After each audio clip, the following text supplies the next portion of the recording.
Good morning student. आज जो हम लोग चैप्टर्स पढ़ेंगे वह है विद्युत धारा यानी कि इलेक्ट्रिक करंट। और ये जो चैप्टर पढ़ेंगे हम लोग पूरे डिटेल से नहीं पढ़ना है इसको, क्योंकि हम लोग पूरे साल तो डिटेल से पढ़ चुके हैं। और जैसा कि बोर्ड का एग्जाम आने वाला है तो उसको देखते हुए हम लोग क्विक इसको फास्ट रिवीजन करते हैं।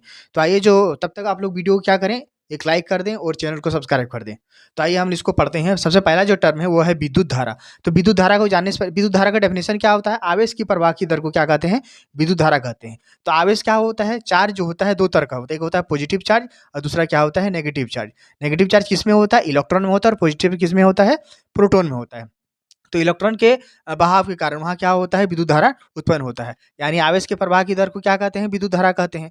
तो विद्युत धारा यानी कि आई, इसको किससे सूचित किया जाता है? विद्युत धारा को आई के द्वारा सूचित किया जाता है। और आई बराबर क्या होता है? क्यू बाय टी होता है। क्यू मेरा क्या होता है? चार्ज होता है। चार्ज का मतलब आई, ये क्या है? आवेश है। तो ये मेरा हो गया आई बराबर क्यू बाय टी। एक जो टॉपिक है वो मेरा कंप्लीट हो गया। अगला जो है परिपथ है।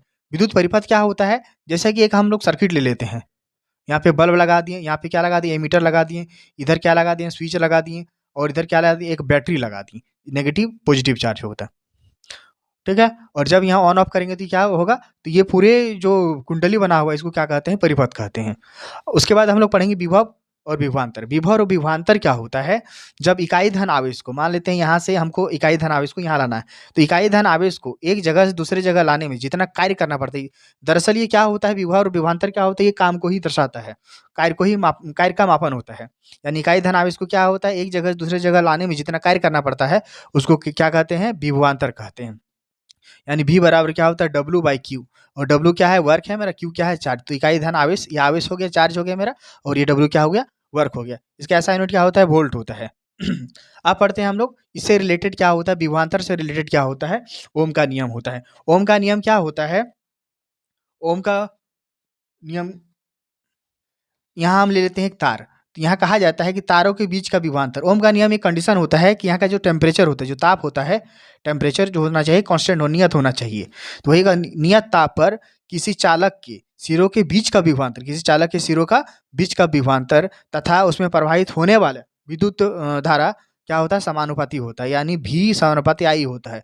जब समानुपाती को हटाते हैं तो क्या होता है? बराबर आई आर होता है। आर क्या होता है? यहाँ पे रेजिस्टेंस होता है, जो कि क्या है? एक प्रकार का नियतांक होता है। और इसका ऐसा यूनिट क्या होता है? वोल्ट होता है। आर बराबर क्या होता है? ये ओम का नियम कहलाता है। यही क्या कहलाता है? ओम का नियम कहलाता है। आर बराबर क्या होता है? V by I. V by I, वो वी बाय आई होता है। और इसका ऐसा यूनिट होता है? ओम होता है। अब आगे हम पढ़ेंगे कि ओम का नियम हो गया। प्रतिरोध किस पर निर्भर करता है? जो प्रतिरोध होता है, जो आर होता है, वो किस पर निर्भर करता है? आर